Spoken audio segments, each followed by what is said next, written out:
Bonjour à tous et bravo, vous avez survécu à la pause café. Donc merci d'être là. Mon nom est Ronald Richter, je représente Bitwise Asset Management. Nous sommes un émetteur d'ETF et d'ETP aux États-Unis et en Europe. Alors, vu le confort que vous avez dans ces sièges et la chaleur qu'il fait dans cette salle, je vous conseille de ne pas hésiter à m'interrompre, parce que entendre j'arrive même pas à écouter le son de ma voix, je la déteste. Donc, n'hésitez pas, un monologue de 45 minutes, ça va vous endormir 100%. Donc, n'hésitez pas à m'interrompre. Essayons de faire de cette intervention quelque chose d'interactif. Et si vous avez des questions, donc, levez le bras et interrompez-moi. Alors, une petite introduction pour commencer sur Bitwise, parce que Bitwise est en Europe que depuis août dernier. Donc la marque est forcément assez mal connue en Europe et surtout en France. Donc le but pour moi aujourd'hui est surtout de nous faire connaître et de faire connaître nos services. Alors qui sommes-nous ? Donc Bitwise a été créé en 2017 à San Francisco par deux individus, je vais dire ça comme ça, qui venaient de Facebook et de Google, avec cette idée, avec cette mission de rendre l'accès aux crypto-monnaies facile et de rendre cet accès d'une manière plus institutionnelle possible. Comment faire ça ? Étant donné que en 2017, au niveau de la régulation, ce n'était pas possible, on a fait ça à travers des fonds. Et après, à travers les ETP, les ETF en 2024. Donc, qu'est-ce que nous faisons en un clin d'œil ? Notre mission est, nous sommes un émetteur, enfin maintenant aujourd'hui plus qu'un émetteur, un gestionnaire de fonds crypto spécialisés 100% sur ce secteur. Nous ne faisons rien d'autre. Donc, nous émettons des ETF, des ETP, comme j'ai déjà dit. Nous gérons également des fonds actifs et des fonds privés. Et nous avons aussi une société de staking institutionnelle à Londres. Et nous gérons au total environ 12 milliards de dollars aujourd'hui à travers une trentaine de produits. Une centaine d'employés basés à San Francisco, New York et Londres. Ici, pour vous donner juste une idée du background, on va dire ça comme ça, pour utiliser un anglicisme, de nos supporters, de nos investisseurs. Ce sont des compagnies et des gens qui sont, on va dire, sérieux, solides, avec des backgrounds financiers, techniques, technologiques et aussi, on va dire, politiques du côté américain. Donc, un team solide, avec des investisseurs solides, et vraiment notre idée est de rendre cette entreprise, cette mission, l'ambition est très grande, et comme on dit, comme je vous disais, c'est vraiment une ambition très institutionnelle de devenir un des plus grands, de faire compétition même à des entreprises comme BlackRock. Alors, le but d'aujourd'hui, c'est de parler un peu de Bitcoin et de ses avantages. Alors, ici, vous avez un tableau sur la performance sur les 14 dernières années de tous les actifs, ou de certains des actifs principaux d'investissement. Bitcoin gagne 11 fois et perd 3 fois, comme vous voyez ici. Donc Bitcoin a été le moins bon actif d'investissement en 2014, 2018 et 2022. Elle est aussi encore tout juste, je crois, en 2025. Je n'ai pas mis 2025, mais jusqu'à avant la remontée, avant la remontée d'il y a 2 jours ou de la dernière semaine, Bitcoin était encore cette année l'actif le moins performant. Donc, si on regarde ça long terme et sur une manière cumulative, Bitcoin est le grand vainqueur, et aussi toutes les autres cryptos, à part celles qui évidemment n'existent plus, ont été le grand vainqueur en comparaison de tous les autres types d'actifs d'investissement qui existent. Donc, c'est un actif qu'on ne peut plus éviter ou ignorer si on veut avoir une performance, ou si on veut suivre, coller un peu à ce qui se passe, à l'évolution qui se passe globalement. Cette performance, évidemment, n'est pas gratuite, comme on dit. Il n'y a pas de free lunch. On a beaucoup de volatilité dans le marché. Comme vous avez vu sur le premier tableau, on a des années à moins 50, moins 60, même voire moins 80. Donc il faut avoir le cœur bien accroché. Mais cette performance, quand on regarde cette volatilité, et devient de plus en plus comparable à d'autres. Par exemple, quand on regarde ce tableau ici, ce graphique, vous montre Bitcoin comparé à certains des Mag 7, ce qu'on appelait Magnificent 7, les actions aux États-Unis, donc dont Tesla, Nvidia, et ici on a mis Meta. Et on voit que sur les 5 dernières années, les 5 dernières années, là, ici c'est les 4, 5, la volatilité est même, en comparaison par exemple à Tesla, ici, plus basse. Donc ça c'était un gros argument que je rencontre beaucoup dans mes discussions. Oui, Bitcoin c'est bien, mais c'est beaucoup trop volatile, c'est impossible d'intégrer dans un portefeuille. Oui, mais comme on voit ici, l'argument est oui, mais vous avez tous du Tesla, du Nvidia et du Meta dans vos portefeuilles. Alors pourquoi vous ne mettez pas de Bitcoin? Donc, et quand on regarde aussi l'évolution, ce graphe ici à gauche, l'évolution depuis 2013 de la volatilité de Bitcoin, on voit la pente descendante. Donc ça devient de plus en plus acceptable. Avec l'adoption grandissante de Bitcoin, évidemment, plus d'investisseurs, la market cap de Bitcoin augmente, ça devient plus liquide, donc on a moins de swing dans les prix, et ça devient de plus en plus intéressant. Quand on regarde aussi historiquement, évidemment, on avait des pics à 250 au début. Amazon, dans ces jeunes années, vers les années 2000, c'était exactement la même chose. On voit le graphe d'Amazon, si vous le prenez sur la volatilité, est identique. Donc ça, c'est assez intéressant, et ça devient de plus en plus intéressant, évidemment, pour ceux qui ont envie d'investir dans cet actif, puisque ça détruit moins le portefeuille. Sur la droite ici, j'ai mis, alors je mentionne ici le halving, je pense que vous avez entendu aujourd'hui ce qu'est le halving. Donc tous les 4 ans, les rendements, enfin pas les rendements, mais les rewards pour les mineurs sont divisés par 2. Et ça, d'une manière statistique, on voit qu'à chaque halving, aussi les performances extrêmes, surtout aussi sur la gauche, ce qui est important, les performances négatives extrêmes diminuent.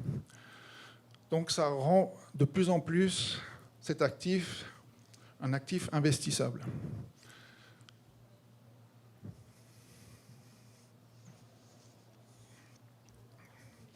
Vous avez vu ce matin un peu l'histoire de la monnaie, les raisons pourquoi les crypto-monnaies ont été inventées.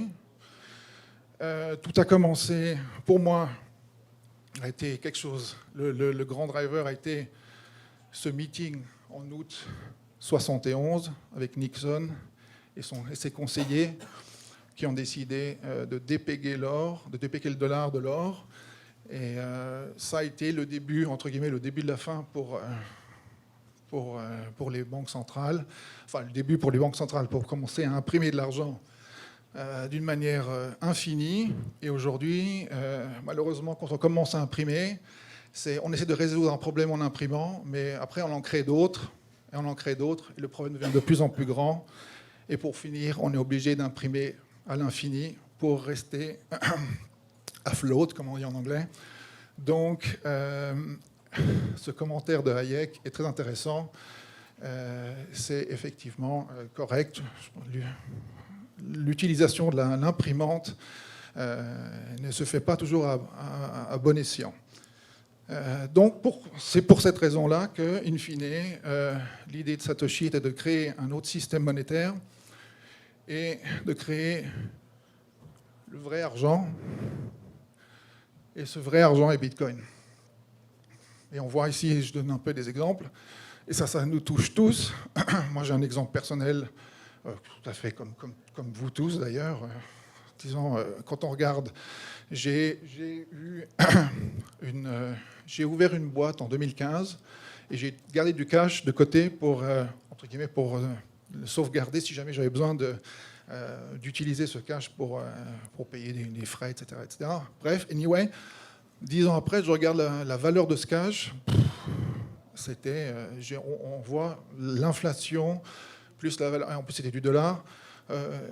La valeur de ce dollar comparé à d'autres monnaies ou d'autres valeurs d'investissement a diminué probablement de 10 à 20%. Donc, cet effet ici de masse monétaire globale, qui, comme je disais maintenant, l'imprimante est allumée et on continue, et ça ne va pas s'arrêter. Et on voit ici, sur ce graphe ici, qu'on est au plus haut. Et je n'ai pas la date de ce graphe, mais ici, on ne quitte pas ces plus hauts. Créer ces problèmes ici. Alors, je n'ai pas harmonisé les dates, désolé, mais c'est les graphes que j'ai trouvés. Donne simplement l'idée que, in fine, cette courbe va continuer et tout devient plus cher. Notre valeur de monnaie fiat cash diminue sans cesse et ça ne va pas s'arrêter. Donc il faut trouver quelque chose qui puisse protéger de ça. Ici aussi, juste pour donner un peu une idée, sur le pouvoir d'achat en dollars, comme je mentionnais par exemple mon exemple, c'est clair qu'on ressent tout ça si on garde du cash. Très mauvais conseil financier que d'être en cash. Pouvoir d'achat aussi en Europe, ça c'était en France. Vous voyez un peu les exemples, je n'ai pas besoin de me répéter, c'est assez, comme on dit en anglais, self-explanatory. Disons, on perd tous. Donc il faut faire quelque chose, il faut agir, et on ne peut pas rien faire. Donc, ici encore un autre exemple plus intéressant sur la corrélation de Bitcoin avec, je montrais la masse monétaire avant. Ici, vous avez la masse monétaire contre le prix de Bitcoin. Et c'est très intéressant de voir la corrélation de Bitcoin avec la masse monétaire et la croissance. On a vu récemment, avec les taux et un peu le resserrement financier global aux États-Unis, que la masse monétaire s'est rétrécie, et avec ça aussi le prix de Bitcoin. Et maintenant, depuis un mois ou deux, les imprimantes ont été relancées en Chine et aussi aux États-Unis. On n'a pas encore coupé les taux aux États-Unis, mais c'est quelque chose dont M. Trump, le président Trump, s'en occupe ardemment tous les jours à essayer de faire descendre les taux. C'est une bataille avec la Fed qui est en cours, donc on verra ce qui se passe. C'est pour ça qu'on a ces batailles des tarifs douaniers. Mais on voit déjà ici que cette masse monétaire a de nouveau augmenté, et ce graphe est un tout petit peu en retard, enfin un tout petit peu vieux, mais on voit comment le prix de Bitcoin suit est déjà en train de remonter. Maintenant, on est au-dessus des 90 000, on est à 94 aujourd'hui. Donc, c'est un indicateur assez intéressant de suivre ça, et on pense que ça va continuer. C'est un des gros drivers ou moteurs pour aussi, pour Bitcoin, de voir la masse monétaire augmenter. C'est quelque chose qui est très positif pour le prix de Bitcoin. En ce qui concerne ici une petite matrice de corrélation, juste pour montrer l'intérêt de Bitcoin dans un portefeuille. Bitcoin a vraiment trouvé un rôle de diversificateur maintenant. Jusqu'à aujourd'hui, on a le rôle de Satoshi était de... Enfin, l'objectif était tout d'abord un actif qui permettait d'échanger, ce qui se fait toujours quelque part, je vais le mentionner après. Mais depuis maintenant une année, avec l'avènement des ETF aux États-Unis, Bitcoin trouve un rôle, et surtout aussi depuis l'avènement de l'administration Trump, Bitcoin a trouvé un autre rôle dans les marchés développés. Nous avons les réserves stratégiques, la discussion de réserves stratégiques, les discussions de trésorerie corporate, donc les trésoreries d'entreprise, les ETF, tout ça sont des drivers qui vont pousser le prix de Bitcoin beaucoup plus haut. Et pourquoi ils les utilisent? Parce que justement, un des cas, donc une raison est parce que Bitcoin est un instrument décentralisé qu'on ne peut pas modifier, et deux, qui a une valeur limitée, donc utilisé comme valeur refuge comme l'or. Et trois, ici, la corrélation basse, quand on regarde par rapport à, par exemple, les actions, le S&P 500, les obligations, les obligations, les commodities, le dollar qui a une corrélation négative. Donc ce comportement, par exemple, quand les actions, les S&P 500 montent de 1, Bitcoin, ou descend de 1, Bitcoin bouge que de 0,14. Donc ce comportement-là est très très intéressant pour intégrer dans un portefeuille. Et ça, c'est ce que découvrent beaucoup d'investisseurs maintenant. Par exemple, BlackRock aussi a décidé récemment, il y a 2 mois, d'intégrer Bitcoin dans leur portefeuille modèle, 1-2%. Et ça crée encore plus de demandes. Donc il y a vraiment en général une demande beaucoup plus élevée d'utiliser Bitcoin pour ces raisons-là, pour ces caractéristiques-là.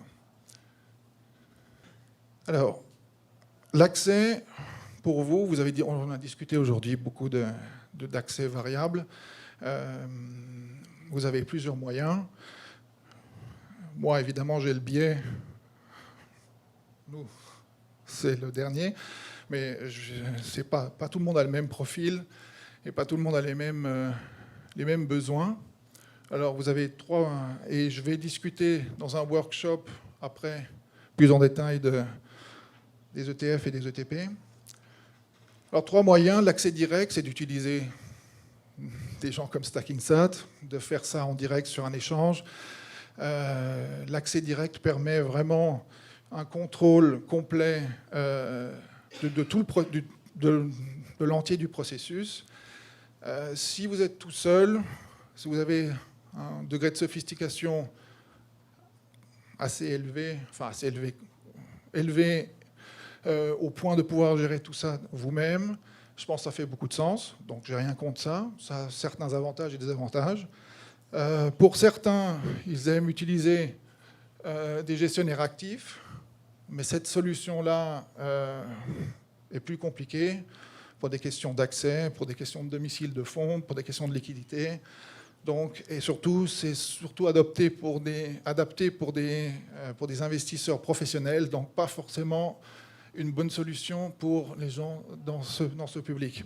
Et ensuite, il reste les ETP, qui sont vraiment un moyen traditionnel. C'est une enveloppe tout à fait traditionnelle qui permet d'accéder aux crypto-monnaies. Et l'idée est simplement de dire, voilà, vous traitez un ETP ou un ETF comme une action. Et vous avez un compte titre. Vous pouvez le traiter à travers un compte titre. Vous pouvez aller chez un broker online. Vous allez les trouver là.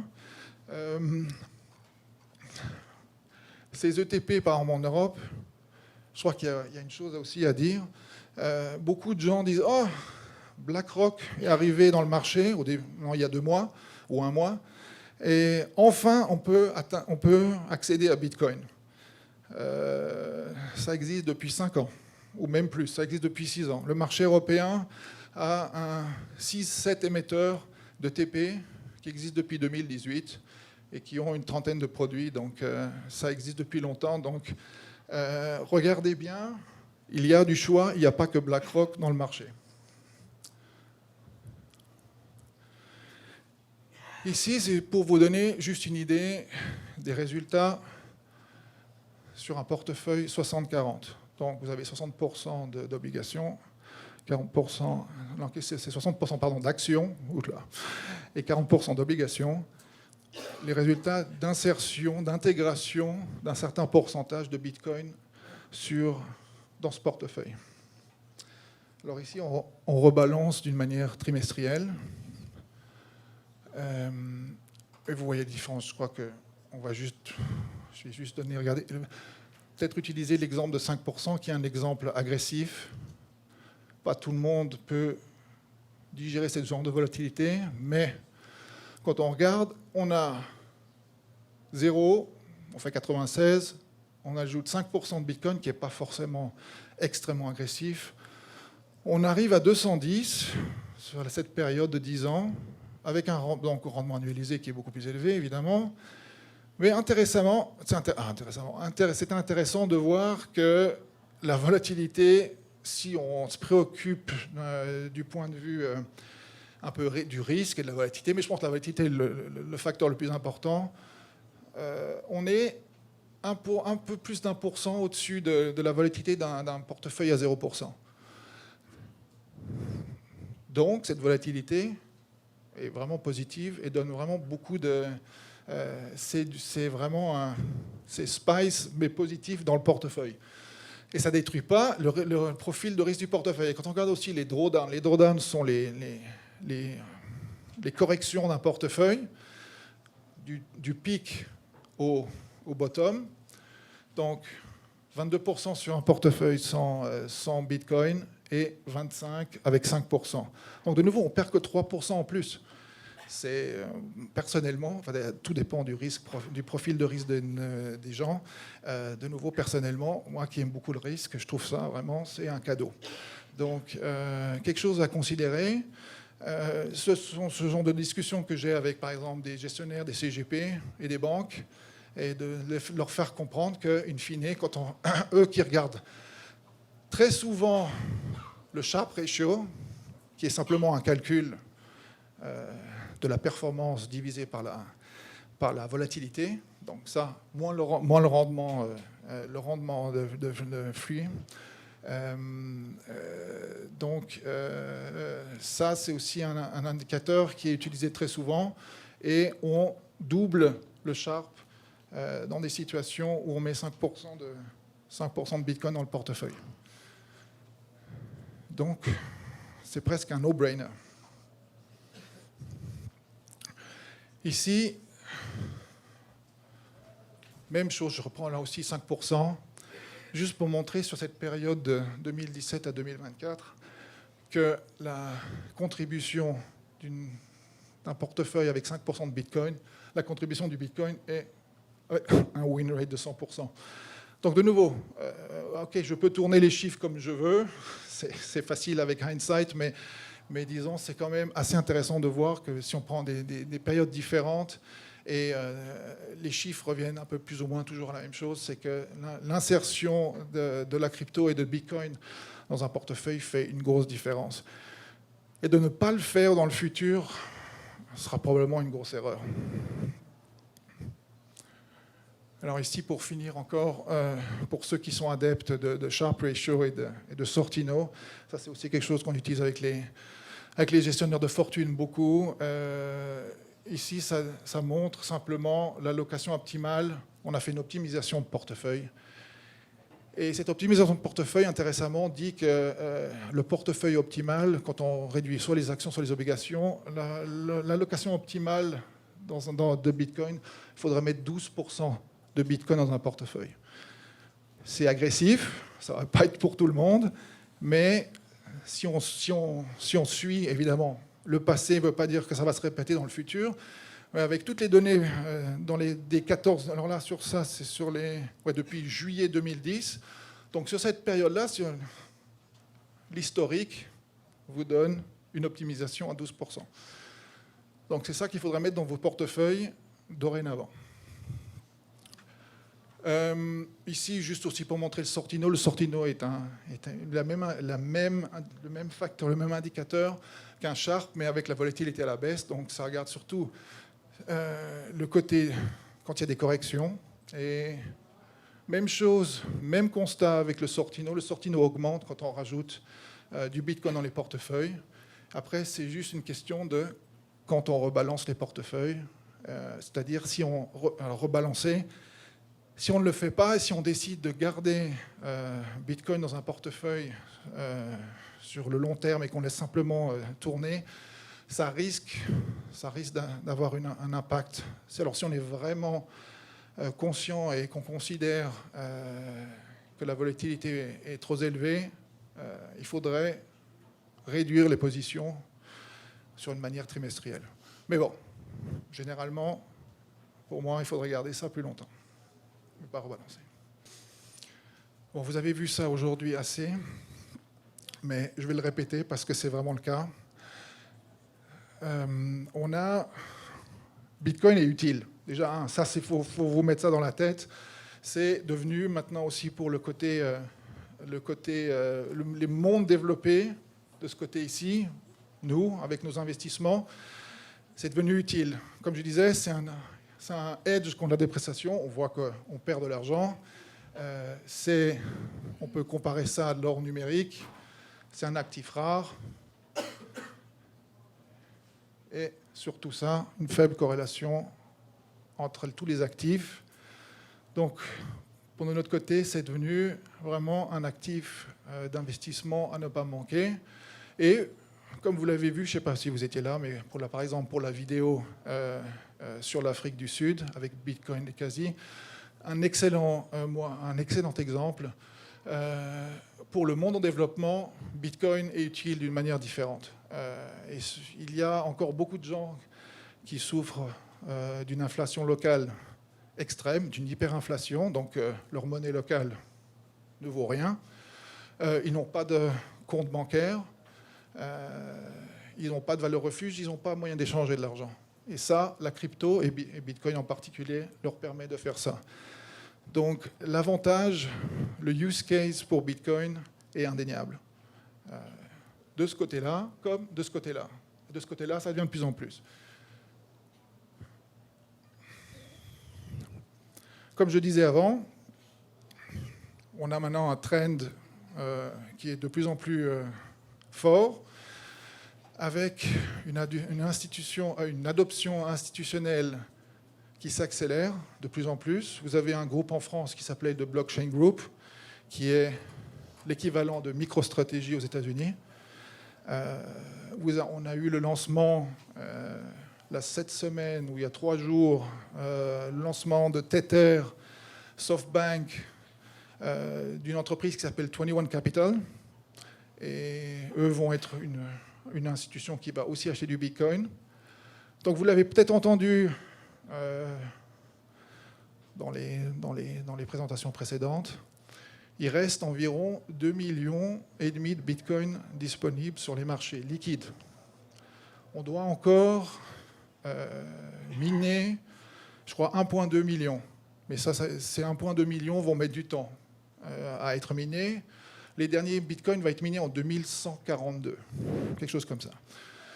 Donc, l'offre de Bitcoin est vraiment limitée. Et si vous avez tous ces gens-là qui continuent, et donc eux, Metaplanet, les Japonais, MicroStrategy, plus 21 Capital, la Banque centrale tchèque, la République tchèque, qui disent « on va mettre 5% aussi dans nos portefeuilles ». Christine Lagarde qui crie, mais bon, est-ce qu'ils vont pouvoir le faire? Ça, c'est encore autre chose. Il y a le concret, et il y a les mots, et il y a le concret. Mais si tout ça se réalise, et qu'on a une réserve stratégique, on a une sorte de réserve stratégique maintenant aux États-Unis, maintenant, il n'y a pas assez de détails, on n'a pas le plan de bataille exact sur combien vont être achetés, est-ce qu'ils vont être achetés, etc. Donc, c'est pour ça qu'on a un petit peu... Les prix sont là où ils sont. Donc, ce n'est pas encore très clair, mais s'il y a un début vraiment d'achat à ces niveaux-là, plus les ETF, ça va être, si j'ose dire, un carnage au niveau de la bataille d'acheter des bitcoins, parce que 2,5 millions, ça va partir très vite. Donc, pour finir, je finis très tôt, mais c'est la question, c'est quelle stratégie allez-vous adopter? Ignorer ou all-in? Exactement. Perso, je suis all-in, mais ça c'est chacun son profil. Donc de nouveau, c'est pas d'avis d'investissement évidemment ici. Vous avez eu des chiffres, c'est surtout de l'historique. Ça ne veut pas dire que ça va se répéter, mais avec les développements qu'on a sur les marchés en ce moment, c'est vraiment très difficile j'ai eu cette discussion, on a eu une discussion à midi à ce sujet-là. En ce moment, s'il n'y a pas un changement énorme de tendance, maintenant l'administration Trump est en train de pousser la crypto dans la bonne direction. On a fait un 180 par rapport à l'administration Biden. S'il y a une régulation qui se met en place, ça va prendre du temps aussi. On ne peut pas éviter le sujet de la crypto. Et aussi un autre sujet que je parle dans le workshop plus tard, il y a aussi les ETF, ce qu'on ne se rend pas très compte. Aux États-Unis, le lancement de l'ETF Bitcoin a été le lancement le plus successful de tous les lancements ETF ever. Donc déjà, ça veut dire quelque chose. Il y a environ une centaine de milliards maintenant aux États-Unis dans les ETF. Avec ce qu'on voit avec mes collègues aux États-Unis, ça va continuer. Je vais vous mettre ça comme ça, si jamais vous voulez suivre nos lettres et nous suivre sur LinkedIn, vous pouvez scanner les codes. En ce qui concerne les ETF, je reviens sur le point, les gestionnaires de fortune américains, les IRAs, comme on les appelle, commencent seulement maintenant à approuver et à faire passer et à mettre les ETF Bitcoin dans leur gestion. Il y en a un ou deux qui l'ont fait l'année passée, mais il y en a de plus en plus. Donc il y a vraiment, en plus de tout ce qui se passe au niveau réserve stratégique, trésorerie d'entreprises, etc., il y a encore une énorme vague de tous les investisseurs américains qui vont aussi participer à la fête d'achat de Bitcoin. Donc, de nouveau, il y a 4 ou 5 gros moteurs d'achat qui sont indéniables et qui ne vont pas changer si la situation ne change pas. Donc, ça, c'est... je vais m'arrêter là parce qu'il n'y a pas grand-chose d'autre plus à dire. Si vous avez des questions, je suis à votre disposition.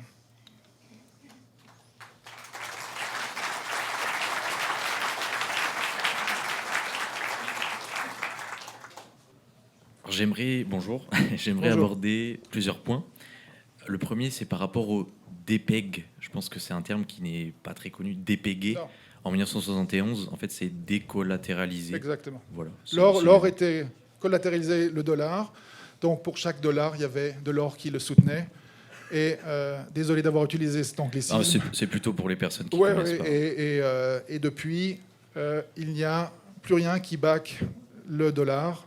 Et si encore pour rajouter une statistique un peu ennuyante, je crois qu'environ 60% du dollar, de la masse monétaire, enfin la masse de dollars a été créée dans les 3 dernières années après Covid. Donc voilà. Ouais. Pardon, la question. Et ça me permet de rebondir justement sur ce point.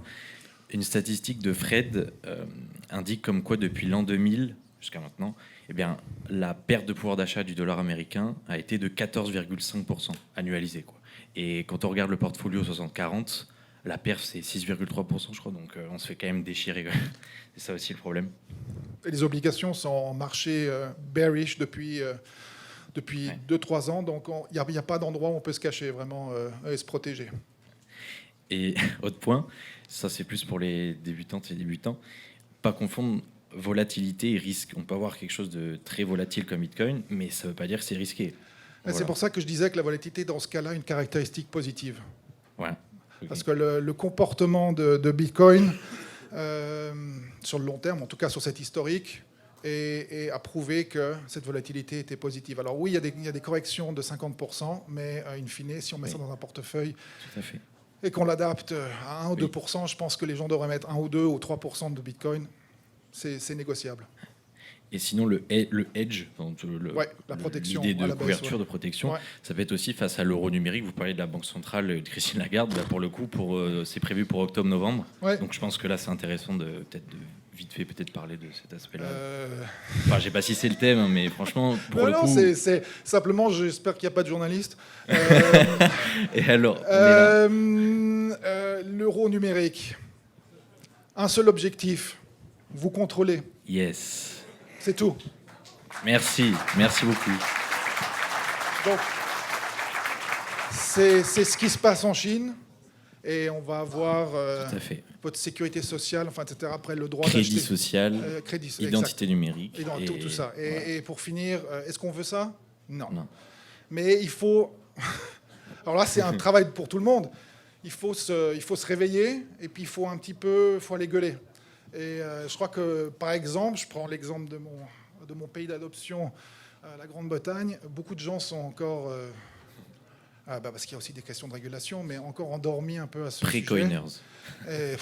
Et on est distrait. On est distrait par d'autres trucs, Love Island et d'autres trucs, c'est super.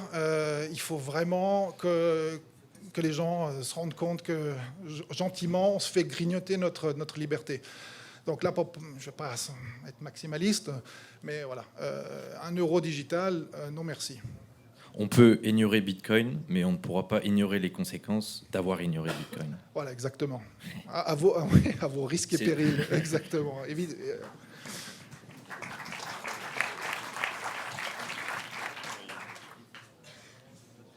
y avait une autre question en haut, mais je ne sais pas si... Non, oui, non. Voilà. Plus personne ? Si vous voulez. Je parle encore une fois, je vais encore ennuyer les gens dans le workshop, donc vous pouvez venir si vous avez des questions. Là. J'ai une question, en fait, c'est qu'est-ce qui empêche demain, en fait, les développeurs ou autres de dépasser cette limitation de 21 millions ? Puisqu'on sait très bien qu'au début, ça s'est passé, où Satoshi, je crois, a créé plusieurs centaines de milliers, enfin, peut-être par erreur ou pas. Mais qu'est-ce qui empêche que demain, on va se dire, on va passer à 25 ? Un autre à 30 millions. C'est dans le programme, c'est programmé. Et je pense qu'il va falloir quand même que les gens, que tous ceux impliqués dans cette décision approuvent ça. Et c'est une chose... de nouveau, là, je ne suis pas assez dans le technique pour répondre à cette question. Désolé. Non, on reviendra en 71 alors pour le coup. Puisque, le fait justement, ce n'est pas le but. Je crois que les gens ne vont pas vouloir... Le but, c'est d'avoir justement un actif qui permet de... C'est ça la caractéristique principale. Qui s'apprécie, quoi. Évidemment, pour tout le monde, on veut l'appréciation, mais aussi une des caractéristiques principales, c'est justement c'est de l'argent, c'est hard money. Et ça c'est une des caractéristiques qu'on ne puisse pas en imprimer plus. Et c'est même mieux que l'or, puisque l'or, on peut toujours en extraire. Ça coûte de l'argent, mais on ne sait pas combien... c'est fini. Pardon ? C'est fini, enfin, par rapport à la Terre. Par rapport aux ressources qu'il y a sur Terre. Oui, c'est fini. Oui, évidemment, mais on ne sait pas quand c'est fini. Voilà. On sait que Bitcoin, c'est fini en 2142. Voilà. J'ai une petite question. Je suis de l'autre côté. Alors, en fait, moi, quand je conduis, je ne regarde pas trop mon rétroviseur. Et surtout quand la route change. Ouais. Et là, la route, elle a bien changé depuis l'arrivée des ETF. Mm-hmm. Les gens qui ont fait 2-3 halvings ils se disent là ça a peut-être changé cette fois-ci, et donc qu'est-ce qui va se passer avec l'arrivée justement des institutionnels qui ont des comportements qui sont complètement différents de la plupart des geeks qu'il y avait avant? On ne peut pas vraiment s'appuyer sur ce qui s'est passé. Non, et ça je suis d'accord. Le passé ne veut pas dire que ça va se répéter dans le futur. Par contre, sur ce coup-là, quand on regarde, de nouveau, c'est pour ça que je mentionne l'offre et la demande. L'offre est limitée, une demande qui semble aujourd'hui augmenter, en forte augmentation. C'est ça un des principaux moteurs. de tous ces investisseurs. Donc cette demande est poussée par ce qui se passe globalement. Donc la masse monétaire augmente, on a le pouvoir d'achat qui diminue, la valeur des biens diminue, certains biens diminuent, enfin des monnaies diminuent. Donc il faut trouver un actif qui permet de nous diversifier, de nous protéger. Et Bitcoin, pour l'instant, a ce rôle. Ça peut changer, je suis tout à fait d'accord. C'est pour ça qu'il faut s'éduquer, il faut suivre. Et puis si ça change, si la situation change, il faut changer d'avis. Je ne dis pas que Bitcoin... Alors, de nouveau, pas maximaliste ici. Je suis devenu un peu plus maximaliste l'année passée, mais tant que la situation ne change pas, je ne changerai pas d'avis. Donc ça, c'est vraiment une question maintenant. Il faut garder les yeux ouverts. On ne peut pas se dire maintenant, OK, je suis bon pour les 5 prochaines années. Les choses vont changer. On ne sait pas ce qui se passe. Donc il faut tout change. Tout change, tout le temps. Il faut être vigilant. Donc regardez moins la télé et puis être plus au courant de ce qui se passe. Voilà. Bouddha disait à Nietzsche, tout change. Exact. Est-ce que vous pensez que l'éducation nationale fait pression sur l'éducation financière depuis de nombreuses années, qu'on nous limite à juste boulot, maison, dodo, mais pas forcément juste investir, juste épargner. Oh, j'ose même pas parler là. Enfin, est-ce qu'un jour, vous pensez que ça arrivera, ça changera? C'est de nouveau, c'est la même chose avec il faut des initiatives comme l'Afrique du Sud, il faut qu'il y ait des choses comme ça, sans arrêt. Oui, effectivement, le système scolaire... de nouveau, là, on va se faire tuer, je vais me faire éliminer. Là. On ne va pas généraliser, mais par exemple, je peux parler pour la Grande-Bretagne. Ouh là là, on peut aller dans la conspiration maintenant, mais bon... oui, on crée pas forcément, on crée plutôt des soldats qui sont capables de gérer des situations dans des entreprises, à écouter, à apprendre. On crée des élèves qui sont bons à apprendre, mais pas à comprendre complètement le day-to-day, enfin, c'est-à-dire les choses pratiques. Et après, il ne faut pas s'étonner que certaines, on ne s'en sorte pas. On va beaucoup dans cette direction-là. Alors oui, il faut une éducation qui rende les choses pratiques. Moi, j'ai fait HEC, ça va sembler... j'ai fait HEC à Genève. Je n'utilise rien, mais absolument rien de ce que j'ai appris à l'université. Je ne suis pas le meilleur exemple. Mais je pense qu'un besoin de connaissances pratiques est beaucoup plus important que juste de la théorie, et après on finit à être des bons moutons. Donc je suis d'accord qu'il faudrait pouvoir inclure ça, mais ça c'est un mouvement général. Il faut que les gens disent maintenant ça c'est pas bien, et il n'y a pas assez d'initiatives pour l'instant pour faire bouger les choses à ce point-là. Je pense que faire bouger des gouvernements pour changer l'éducation, ça va prendre beaucoup de temps, non? Merci. Bonjour. Bonjour. Vous avez parlé tout à l'heure au niveau des entreprises, notamment en France, qui investissent dans le Bitcoin. Blockchain Group, en l'occurrence. Vous en connaissez d'autres qui ont pris ce virage, comme cette ça, non. stratégie-là? Alors après, je ne suis pas assez au courant. Je ne sais pas, Jonathan.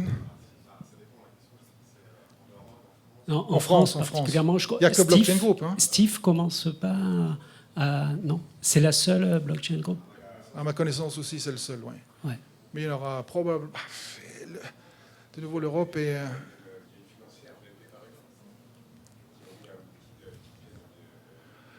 Par exemple, il y a aussi... Ouais, c'est pas vraiment la même approche que, par exemple, un stratégique. Non, ça c'est clair. Ouais.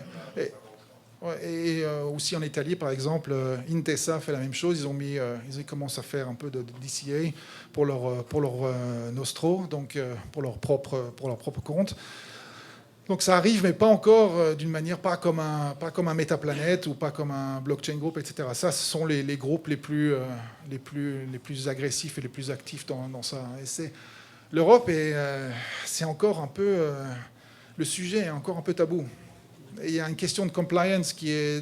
par exemple, en France, Ça fait maintenant un an et demi que je couvre la France. Il y a un an, personne ne voulait en parler. En octobre 2024, on avait Bitcoin près de 100 000. Tout d'un coup, et c'est pas que les gens ne faisaient rien, mais quand on regarde déjà, pour les ETP, les ETF, les Français, il y a 450 000 utilisateurs d'ETF, comparé à 11 millions en Allemagne. Donc il y a déjà un énorme gap entre deux. Donc ici, il y a une utilisation beaucoup plus basse. Et après, la crypto, en général, les gens ne savent pas. Il y a des initiatives très, genre stacking sat et des choses comme ça, mais pas assez. Il faut que les gros canaux de distribution pour tout le monde, et ça passe par les banques et les CGP, et là, ça coince. Jusqu'à maintenant, même en interne, dans des grandes banques, par exemple, Crédit Agricole a un exécutif qui est pro, mais après, en bas, chaque président, par exemple, d'asset management, du wealth management, etc., je ne touche pas à ça. Personne ne veut prendre le risque. Donc, il faut que ça vienne par vous, ceux qui sont dans une banque, ou vous faites ça, ou vous quittez votre banque, et vous passez par des solutions comme celle de Jonathan, ou la nôtre, par des brokers, et vous dites maintenant j'en ai marre, je fais ça comme ça, et c'est ça qui va pousser. Mais c'est en train de changer. Hein. L'avènement de BlackRock, tout d'un coup, comme BlackRock arrive, c'est une grosse surprise. 10 ans, comme je disais, ça existe depuis 5 ans, mais ça a quand même fait bouger beaucoup de monde. Le deal Boursobank avec CoinShares et BlackRock, ça a aussi secoué un petit peu du monde. Donc les gens maintenant, on sent que les banques surtout bougent. Donc, mais des modèles comme ça c'est agressif. Donc il n'y en a pas encore. Merci. Une dernière, très rapide. Quel serait votre niveau de réflexion sur la valeur de Bitcoin d'ici 2029-2030 ? Alors je peux donner d'ailleurs, parce que j'ai... On a vu il n'y a pas longtemps des gens s'exprimer sur 1 million d'euros, etc. Non, alors je peux... Il y a des gens sérieux en plus.